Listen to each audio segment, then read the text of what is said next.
নমস্কার বন্ধুরা, স্বাগত জানাই বড় মামার গল্পের হাটে। আমি তোমাদের বড় মামা। আজ কোনো রাজার গল্প নয় বা রাজ পরিবারের গল্প নয়। আজ শোনাবো আমাদের শারীরিক অঙ্গভঙ্গিমা আর তার মনের আবেগের এক অদ্ভুত মেলবন্ধনের গল্প, অর্থাৎ নৃত্যের গল্প। তোমরা কি জানো, এই যে আমরা নাচি বা নৃত্য করি, এর শুরুটা হয়েছিল কয়েক হাজার হাজার বছর আগে, স্বয়ং দেবতাদের হাত ধরে।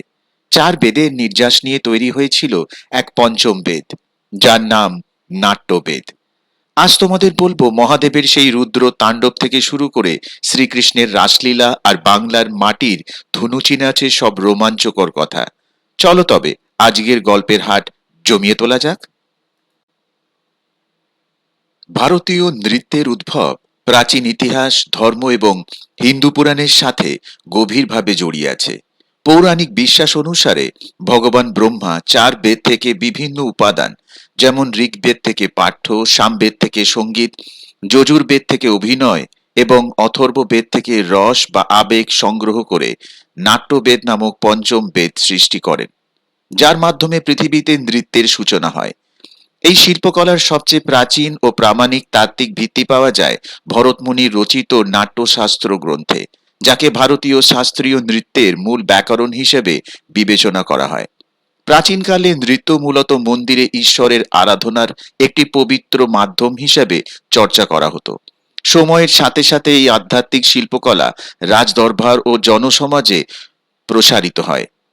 ভারতনাট্যম, কথক, ওড়িশি, মণিপুরীর মতো বৈচিত্র্যময় শাস্ত্রীয় রূপ ও অসংখ্য লোকনৃত্যে বিবর্তিত হয়ে আজকের সমৃদ্ধ ভারতীয় সংস্কৃতির এক অবিচ্ছেদ্য অংশে পরিণত হয়েছে।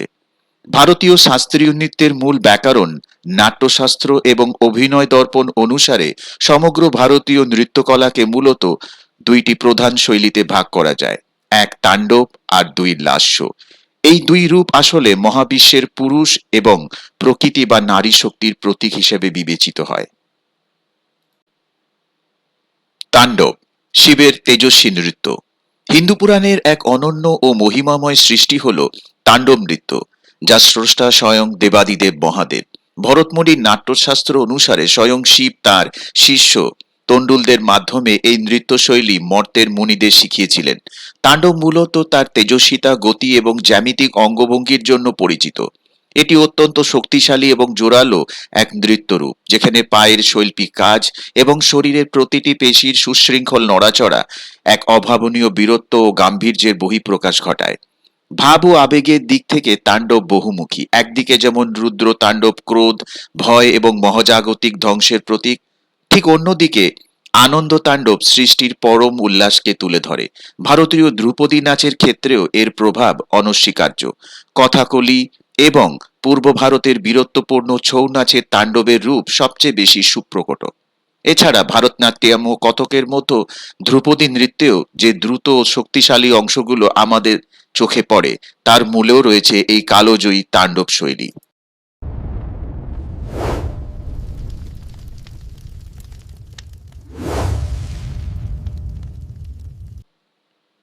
লাস্য, পার্বতীর কোমল নৃত্য।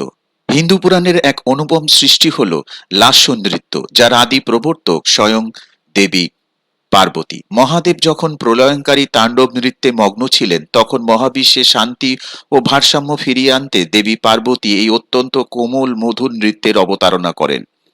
পুরাণ মতে দেবী তাঁর এই শিল্পকলা বানাসুরের কন্যা উষাকে শিখিয়েছিলেন এবং কালক্রমে দ্বারকার নারীদের হাত ধরে এই নৃত্যশৈল্পী মর্তালোকে ছড়িয়ে পড়ে। লাস্য মূলত নারীসুলভ লাবণ্য, নম্রতা এবং নমনীয়তার এক অপূর্ব সংমিশ্রণ। তাণ্ডবের জোরালো ভঙ্গির বিপরীতে এখানে গুরুত্ব পায় মসৃণ বৃত্তাকার এবং ঢেউ খেলানো শারীরিক চঞ্চলতা। এই শৈল্পীতে পেশি শক্তির চেয়ে সৌন্দর্যের কদর বেশি, যেখানে চোখের সূক্ষ্ম চাউনি এবং হাতের নরম মুদ্রার মাধ্যমে মনের গহীন ভাব প্রকাশ করা হয়। মূলত প্রেম, শৃঙ্গার রস, ভক্তি, করুণা এবং চিরায়ত মাধুর্যই হল এই নৃত্যের প্রধান এবং মূল প্রাণ। বর্তমানে কেরালার মোহিনীয়াত্তম এবং উত্তর পূর্ব ভারতের মণিপুরী নৃত্যে লাস্যের সবচেয়ে উৎকৃষ্ট রূপ দেখা যায়। পাশাপাশি ওড়িশি নাচেও এর নান্দনিক প্রভাব অত্যন্ত সুস্পষ্ট। ভারসাম্য, ভারতের প্রায় প্রতিটি শাস্ত্রীয় নৃত্যে তাণ্ডব ও লাস্যের এক অপূর্ব মিশ্রণ সব প্রকট। ঠিক যেমন শিব ও পার্বতীর মিলনে অর্ধনারীশ্বর রূপ ধারণ করে, তেমনি পূর্ণাঙ্গ নৃত্যের শক্তি তাণ্ডব এবং মাধুর্যের বহিঃপ্রকাশ লাস্য নিখুঁত ভারসাম্য বজায় রক্ষা করেছে।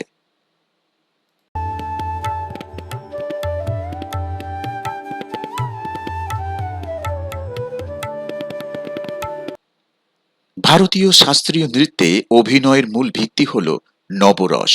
নব মানে নয় এবং রস মানে আবেগ বা অনুভূতি বা রাসাচ্ছাদন। ভরতমুনির নাট্যশাস্ত্র অনুসারে দর্শকদের মনে নির্দিষ্ট আবেগ তৈরি করার জন্য শিল্পীরা মুখের পেশি, চোখের দৃষ্টি এবং শারীরিক ভঙ্গিমার মাধ্যমে এই 9টি রস নিখুঁতভাবে ফুটিয়ে তোলেন। প্রথম রস শৃঙ্গার, প্রেম ও সৌন্দর্য। এটি সমস্ত রসের রাজা বা রসরাজ হিসেবে পরিচিত। এটি মূলত প্রেম, সৌন্দর্য এবং ভক্তি প্রকাশ করে। রাধাকৃষ্ণের প্রেমলীলা বা ঈশ্বরের প্রতি ভক্তের গভীর ভালোবাসা বোঝাতে এই রস সবচেয়ে বেশি ব্যবহৃত হয়। এর রং হালকা সবুজ।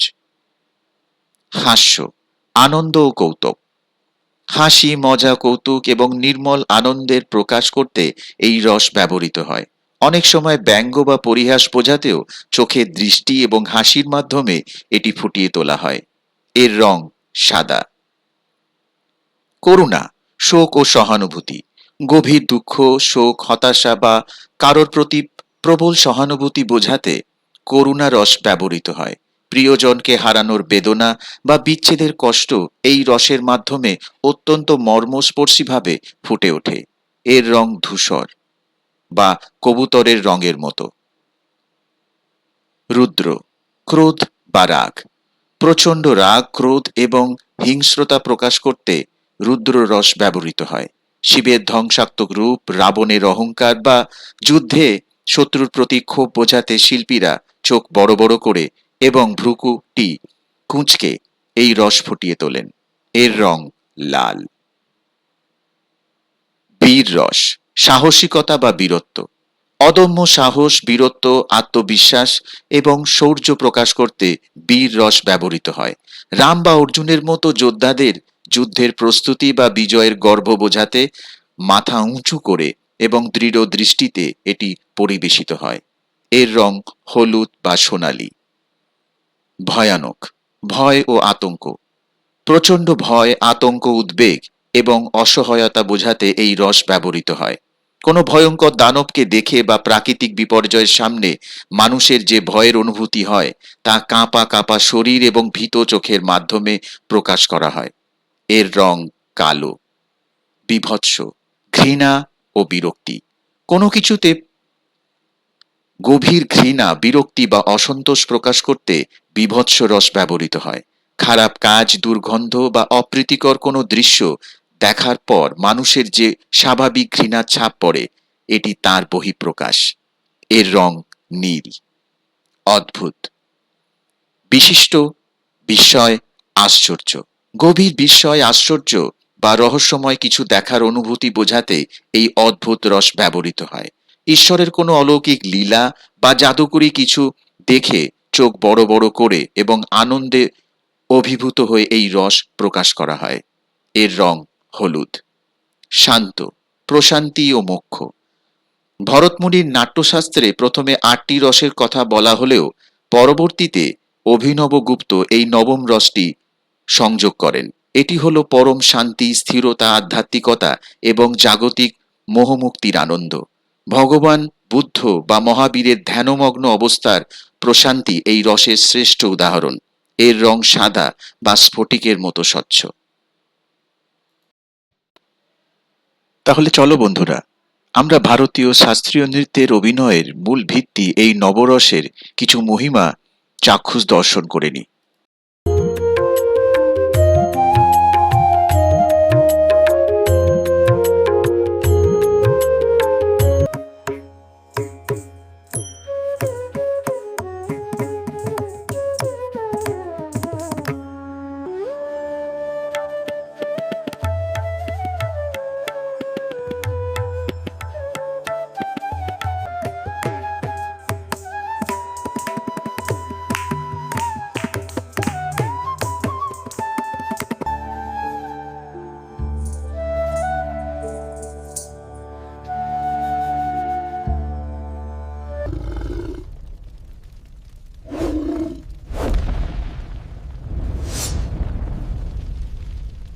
When dharma falters, I rise to protect the innocent, my arrows swift and true.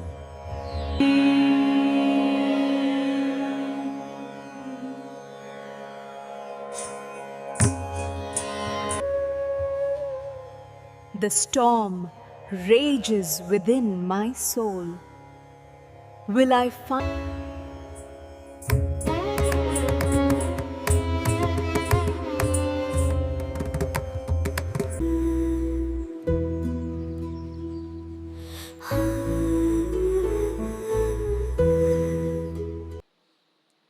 ভারতীয় নৃত্যের এই বিশাল এবং সমৃদ্ধ ইতিহাস সম্পর্কে আমাদের আলোচনা বেশ অনেকটা পথ পেরিয়ে এসেছে। ভারতীয় ধ্রুপদী নৃত্যগুলো মূলত প্রাচীনকালের মন্দির থেকে উদ্ভব এবং প্রতিটি নৃত্যের পেছনেই হিন্দু পুরাণের গভীর ও রোমাঞ্চকর গল্প জড়িয়ে আছে। ভারতীয় নৃত্যগুলো মূলত ভরতমুনির নাট্যশাস্ত্র মেনে চলে এবং এর নির্দিষ্ট ব্যাকরণও রয়েছে। সঙ্গীত নাটক একাডেমি ভারতের 8টি নৃত্যকে শাস্ত্রীয় নৃত্যের স্বীকৃতি দিয়েছে, যার প্রথমটি হল ভারতনাট্যম, যার উদ্ভব তামিলনাড়ুতে। ভারতীয় ধ্রুপদী নৃত্যের জগতে ভারতনাট্যম এক অনন্য পবিত্র শিল্পকলা, যার শিকড় প্রতীত রয়েছে হিন্দু পুরাণের অত্যন্ত গভীরে।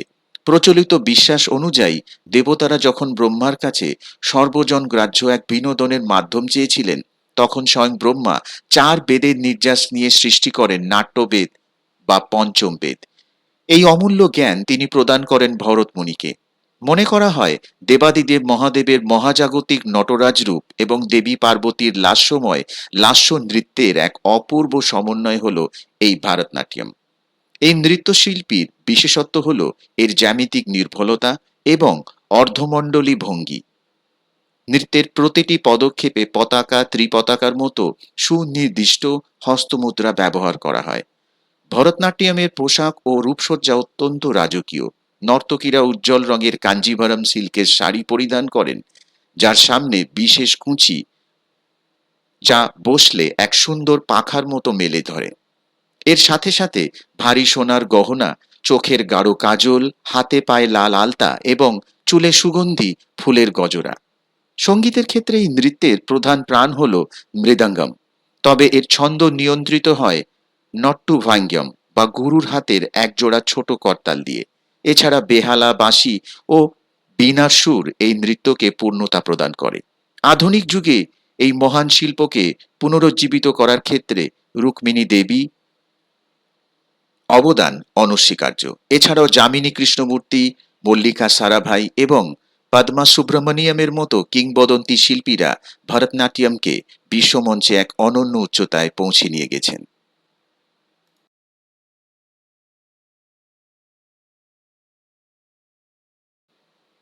কত্থক উত্তর ভারতের অন্যতম জনপ্রিয় এবং ঐতিহ্যবাহী ধ্রুপদী নৃত্য হল কত্থক, যার নামটির উৎপত্তি হয়েছে কথা শব্দ থেকে।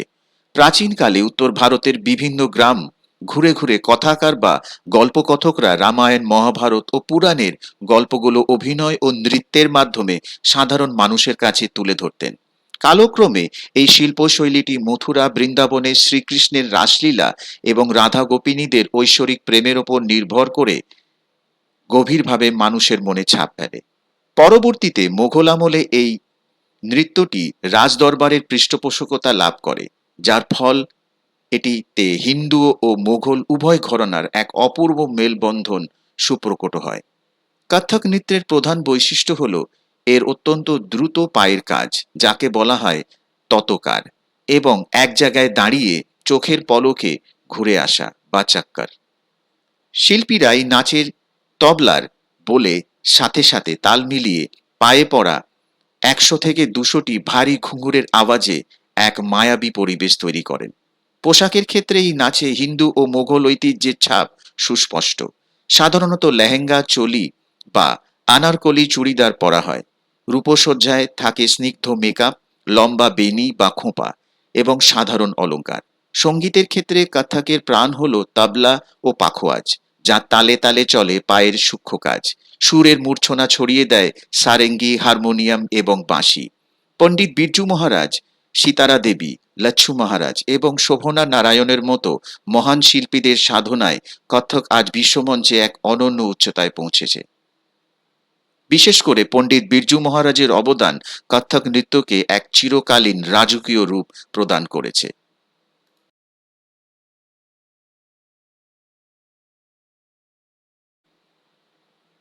ওড়িশি। ওড়িশার পবিত্র ভূমি থেকে উৎসারিত ওড়িশি নৃত্য হল ভঙ্গি ও নান্দনিকতার এক অপূর্ব মহাকাব্য। এই নৃত্যের সম্পূর্ণ কেন্দ্রবিন্দু হলেন ভগবান জগন্নাথ, যিনি স্বয়ং শ্রীকৃষ্ণেরই এক বিশেষ রূপ।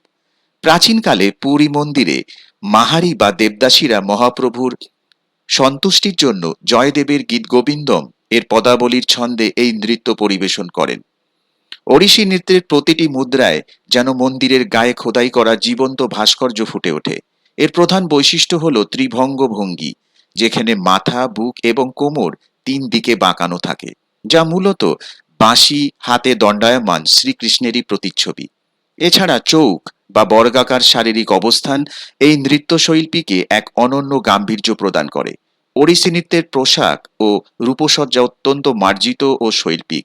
নর্তকীরা উড়িষ্যার ঐতিহ্যবাহী সিল্ক বা বোমকাই শাড়ি পরিধান করেন, তবে এর প্রধান আকর্ষণ হল সূক্ষ্ম কারুকার্য করা রূপোর ফিলিগ্রি গহনা এবং মাথায় সাদা শোলার তৈরি কারুকার্যময় মুকুট বা তাহিয়া। রূপসজ্জায় থাকে কপালে চন্দনের বিশেষ নকশা, চোখে গাঢ় কাজল, হাতে পায়ে লাল আলতার ছোঁয়া। সঙ্গীতের মূর্ছনায় প্রাণ পায় এই শিল্পকলা। ওড়িশার নিজস্ব তালবাদ্য মদ্দল, এক ধরনের পাখোয়াজ, এই নাচের প্রধান ছন্দ নিয়ন্ত্রণ করে। সাথে থাকে মঞ্জিরা, বাঁশি, সেতার ও বেহালার সুমধুর সুর। আধুনিক যুগে ওড়িশি নৃত্যকে বিশ্ব দরবারে জনপ্রিয় করার প্রধান কারিগর হলেন কিংবদন্তি গুরু কেলুচরণ মহাপাত্র।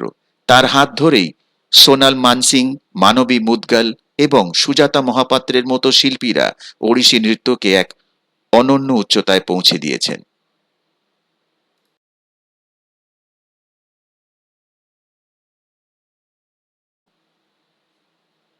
কথাকলি। কেরালার পবিত্র মাটি থেকে উদ্ভব কথাকলি হল বীরত্ব, আধ্যাত্মিকতা এবং নাট্যকলার এক মহাকাব্যিক সংমিশ্রণ। এটি কেবল একটি নৃত্য শৈলী নয়, বরং এক পূর্ণাঙ্গ নৃত্যনাট্য, যেখানে রামায়ণ, মহাভারত ও শিব পুরাণের কালজয়ী যুদ্ধের কাহিনীগুলো জীবন্ত হয়ে ওঠে। দেবতা ও অসুরের চিরন্তন সংঘাত, ভালো ও মন্দের লড়াই, যেমন রাম ও রাবণের যুদ্ধ, রাবণ বধ বা কুরুক্ষেত্রের রণক্ষেত্র এই শিল্পের মূল উপজীব্য। কথাকলির সবচেয়ে বড় বৈশিষ্ট্য হলো এর নির্বাক উপস্থাপন। এখানে কোনো সংলাপ থাকে না। শিল্পী কেবল তার শারীরিক ভাষা, মুদ্রার মাধ্যমেই মহাকাব্যের বিশালতা ফুটিয়ে তোলেন। কথাকলির প্রাণ লুকিয়ে আছে এক অত্যন্ত জটিল এবং বর্ণিল রূপসজ্জায়। একজন শিল্পীর মেকআপ করতে কয়েক ঘন্টা পর্যন্ত সময় লাগে, যেখানে চালের গুঁড়ো দিয়ে তৈরি করা হয় সাদা বর্ডার বা কুট্টি। চরিত্রের ধরন অনুযায়ী রঙের ব্যবহার হয় ভিন্ন ভিন্ন। যেমন নায়ক বা সাত্ত্বিক চরিত্রের জন্য ব্যবহৃত হয় সবুজ রং, আর খলনায়কের জন্য লাল রং। বিশাল আকারের স্কার্ট, কারুকার্যময় জ্যাকেট এবং মাথায় বিশালাকৃতি অতি রাজকীয় মুকুট শিল্পীকে দান করে এক অতি প্রাকৃত রূপ। শিল্পী তার চোখের মণি, ভ্রু এবং গালের পেশির অতি সূক্ষ্ম নড়াচড়ার মাধ্যমে গভীর আবেগ প্রকাশ করেন, যার সঙ্গে অনুষঙ্গ হিসেবে থাকে 24টি প্রধান হাতের মুদ্রা। সঙ্গীতের ক্ষেত্রে কথাকলিতে সুরেলা বাদ্যযন্ত্রের চেয়ে গুরুগম্ভীর তালবাদ্যের প্রাধান্যই বেশি। চেন্দা, উচ্চ শব্দের ড্রাম, মাদলম, চেঙ্গিলা, ইলাথালামের গভীর শব্দে এক মায়াবী রণক্লান্ত পরিবেশ তৈরি হয়, যা দর্শকের দৃষ্টিভঙ্গিকে নিয়ে যায় পুরাণের সেই প্রাচীন যুগে। কালামণ্ডলম গোপী, কালামণ্ডলম রমনকুট্টি নায়ার এবং রীতা গাঙ্গুলির মতো কিংবদন্তি শিল্পীরা এই শিল্পকে বিশ্বের দরবারে সুপ্রতিষ্ঠিত করেছেন।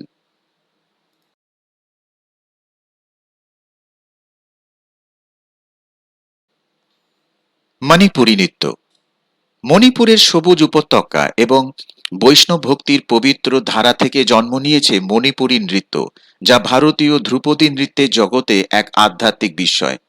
স্থানীয় লোকগাথা অনুসারে একদা ভগবান শিব ও দেবী পার্বতী এই উপত্যকায় নৃত্য করেছিলেন এবং সেই অলৌকিক দৃশ্য দেখার জন্য স্বয়ং অনন্ত নাগ তার ফণা দিয়ে পুরো অঞ্চলকে আলোকিত করে তুলেছিলেন। তবে পঞ্চদশ শতাব্দীতে বৈষ্ণব ধর্মের প্রসারের পর এই নৃত্যশিল্পী মূলত রাধাকৃষ্ণের ঐশ্বরিক রাসলীলাকে কেন্দ্র করে এক অনন্য রূপ পায়। এটি অত্যন্ত ধীর গতির, লাবণ্যময় এবং গভীর আধ্যাত্মিক ভাবপূর্ণ একটি শিল্পকলা। মণিপুরী নাচের সবচেয়ে আকর্ষণীয় দিক হলো এর অনন্য পোশাক, যা অন্য সব ধ্রুপদী নাচের চেয়ে অনেকটা আলাদা। নারী নর্তকীরা পটলই নামক একটি বিশেষ নলাকার বা ব্যারেল আকৃতির শক্ত ও কারুকার্যময় স্কার্ট পরিধান করেন, মাথায় পাতলা ওড়না পরেন।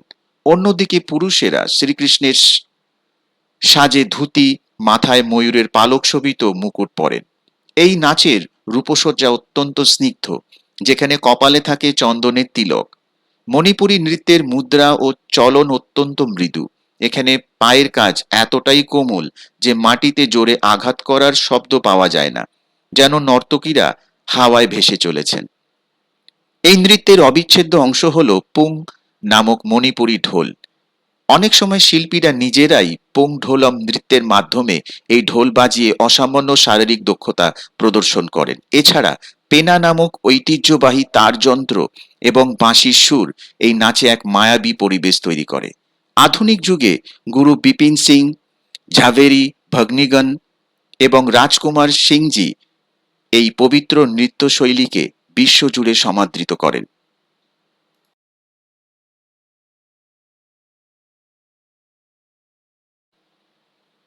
কুচিপুড়ি। অন্ধ্রপ্রদেশের ঐতিহ্যবাহী কুচিপুড়ি নৃত্য হল ভক্তি, অভিনয় এবং শারীরিক ভারসাম্যের এক অনবদ্য শৈল্পিক প্রকাশ। এই নৃত্যের মূল উপজীব্য ভগবান শ্রীকৃষ্ণের জীবনের বিভিন্ন অলৌকিক ও প্রেমময় ঘটনা। এর মধ্যে সবচেয়ে জনপ্রিয় পৌরাণিক কাহিনী হল ভামা কালাপাং, যা কৃষ্ণের মহিষী সত্যভামার দর্প, মান, অভিমান এবং প্রভুর প্রতি তার চিরন্তর প্রেমের আখ্যান শোনায়। কুচিপুড়ি কেবল একটি নাচ নয়, বরং এটি নৃত্য ও অভিনয়ের এক সার্থক সংমিশ্রণ, যা দর্শককে সরাসরি পুরাণের যুগে নিয়ে যায়। এই নৃত্যশিল্পীর সবচেয়ে বিস্ময়কর ও রোমাঞ্চকর বৈশিষ্ট্য হল তারাঙ্গম, যেখানে একজন শিল্পী অত্যন্ত দক্ষতার সাথে একটি পিতলের থালার প্রান্তের ওপর দাঁড়িয়ে ভারসাম্য বজায় রেখে নাচেন এবং অনেক সময় মাথায় একটি জলের কলসিও ধারণ করেন। কুচিপুড়ির পোশাক অনেকটা ভারতনাট্যমের মতো হলেও এর সামনের দিকে থাকে একটি বিশেষ ভি আকৃতির কুঁচি, যা নর্তকীর চলনকে আরো সাবলীল এবং দৃষ্টিনন্দন করে তোলে। রূপসজ্জায় থাকে চোখে গাঢ় মেকআপ, দীর্ঘ বেনি এবং সুগন্ধি ফুলের অলংকার। সঙ্গীতের ক্ষেত্রে কুচিপুড়ি কর্ণাটকী শাস্ত্রীয় সঙ্গীতের উপর সম্পূর্ণ নির্ভরশীল। মৃদঙ্গম, করতাল, বীণা, বাঁশি এবং বেহেলার সম্মিলিত মূর্ছনা এই নৃত্যের প্রতিটি মুদ্রাকে প্রাণবন্ত করে তোলে। আধুনিক যুগে এই মহান শিল্পীকে বিশ্বমঞ্চের অমর করে রেখেছেন কিছু কিংবদন্তি, যেমন গুরু ভেঙ্কটপতি চিন্নাস্যাত্যম। এছাড়া রাজা ও রাধা রেড্ডির দম্পতি, যামিনী কৃষ্ণমূর্তির মতো প্রখ্যাত শিল্পীদের সাধনায় কুচিপুড়ি আজ ভারতীয় সংস্কৃতির এক উজ্জ্বল রত্ন হিসেবে প্রতিষ্ঠিত।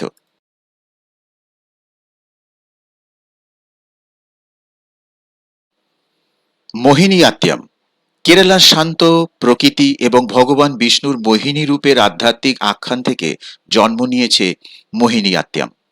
পুরাণ অনুসারে সমুদ্র মন্থনের সময় যখন অসুরেরা অমৃত ছিনিয়ে নিয়েছিল, তখন বিশ্বব্রহ্মাণ্ড রক্ষার্থে ভগবান বিষ্ণু এক অসামান্যা সুন্দরী নাহি মোহিনীর রূপ ধারণ করেন। তার সেই জাদুকরী রূপ আর লাবণ্যময় নৃত্যের মায়ায় অসুরেরা মুগ্ধ হয়ে পড়ে এবং দেবতারা অমৃত প্রাণের সুযোগ পান। এছাড়া ভস্মাসুরকে বধ করার জন্য বিষ্ণু সেই মোহিনী অবতারের এক শৈল্পিক প্রতিফলন হল এই মোহিনীয়াত্তম। এটি মূলত নারীদের দ্বারা পরিবেশিত অত্যন্ত নম্র, লাবণ্যময় এবং ধীর গতির এক ধ্রুপদী নৃত্যশৈলী। এই নৃত্যের বিশেষত্ব হল দোলা বা ঢেউ খেলানো এবং গোলাকার অঙ্গভঙ্গি। নর্তকীরা কেরালার ঐতিহ্যবাহী কাসাভু শাড়ি, সাদা বা ঘিয়ে রঙের কাপড়ে সোনালি পাড় পরিধান করেন, যা তাদের স্নিগ্ধতা ও পবিত্রতার প্রতীক। রূপসজ্জায় মোহিনীয়াত্তমের প্রধান বৈশিষ্ট্য হল মাথায় একপাশে খোপা আর সাদা জুঁই ফুলের মালায় ঢাকা থাকে। সোনার গহনা আর চোখের সূক্ষ্ম চলন এই নাচে এক অনবদ্য লাবণ্য যোগ করে। মোহিনী আত্মিয়ামের সঙ্গীতে পূর্ণতা দেয় কেরালার বিশেষ বাদ্যযন্ত্র এ ডাক্কা। এটি ডমরু আকৃতির একটি ঢোল, যার নরম ও সুমধুর শব্দ নৃত্যের প্রতিটি মুদ্রা ও লয়ের সাথে মিলেমিশে এক আধ্যাত্মিক পরিবেশ তৈরি করে। এছাড়া মৃদঙ্গম, বীণা ও বাঁশির সুর এই নাচের প্রাণ।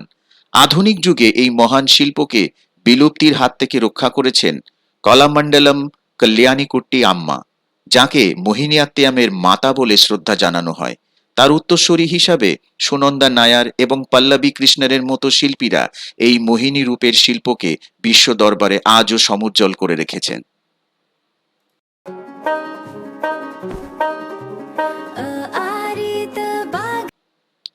সাত্রিয়া। আসামের পুণ্যভূমি থেকে উৎসারিত সাত্রিয়া নৃত্য হল ভক্তি ও আধ্যাত্মিকতার এক নির্মল ধারা। পঞ্চদশ শতাব্দীতে মহাপুরুষ শ্রীমন্ত শঙ্করদেব বৈষ্ণব ধর্মের প্রচার এবং প্রসারের উদ্দেশ্যে এই মহতী শিল্পের সূচনা করেন। তিনি যখন অঙ্কিয়া নাট, এক অঙ্কের নাটক তৈরি করেন, যখন ভগবান শ্রীকৃষ্ণ ও শ্রীরামচন্দ্রের মহিমা সাধারণ মানুষের কাছে পৌঁছে দিতেই এই নৃত্যের অবতারণা হয়। কৃষ্ণের বাল্যলীলা, কংসবধ বা রামায়ণের বিভিন্ন পূর্ণ কাহিনী ভক্তিভরি পরিবেশন করাই এই নৃত্য শিল্পের মূল লক্ষ্য। মূলত আসামের বৈষ্ণব মঠ বা সত্রকে কেন্দ্র করেই এই শিল্পের বিশাল ব্যাপকতা ঘটেছিল বলে প্রচলিত আছে, এবং এই সত্রকে কেন্দ্র করেই এই শিল্পের বিকাশ ঘটেছিল বলে এর নাম হয়েছে সাত্রিয়া। সাত্রিয়া নৃত্যের পোশাক এবং রূপসজ্জায় আসামের নিজস্ব ঐতিহ্যের ছোঁয়া সুস্পষ্ট। নর্তকীরা আসামের বিখ্যাত পাট সিল্কের তৈরি মেখলা চাদর পরিধান করেন। রূপসজ্জায় থাকে বিশেষ অসমীয়া গহনা, যেমন কপালি বা গামখারু। কপালে চন্দন এবং কুমকুমে তিলক এই নাচের একটি পবিত্র আভা তৈরি করে। ভক্তিরসের প্রাধান্য এই শৈল্পিক সত্তার মূল প্রাণ, যেখানে নমনীয় হাতের মুদ্রা এবং সুনির্দিষ্ট পায়ের ভঙ্গির মাধ্যমে আধ্যাত্মিক ভাব প্রকাশ করা হয়। এই নৃত্যের তালে ছন্দে মিশে আছে আসামের মাটি ও মানুষের টান। এর প্রধান বাদ্যযন্ত্র হল খোল, মাটির তৈরি বিশেষ ঢোল, তাল, করতাল এবং বাঁশি।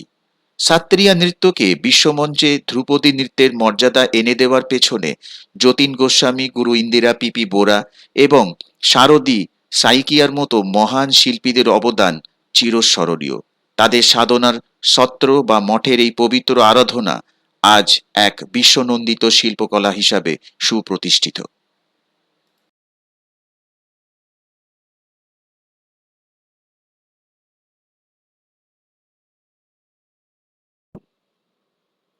তাহলে বন্ধুরা, আজকে আমাদের এই ভিডিওতে আমরা ভারতীয় শাস্ত্রীয় নৃত্য এবং নবরস সম্পর্কে অনেক কিছু জানতে পারলাম।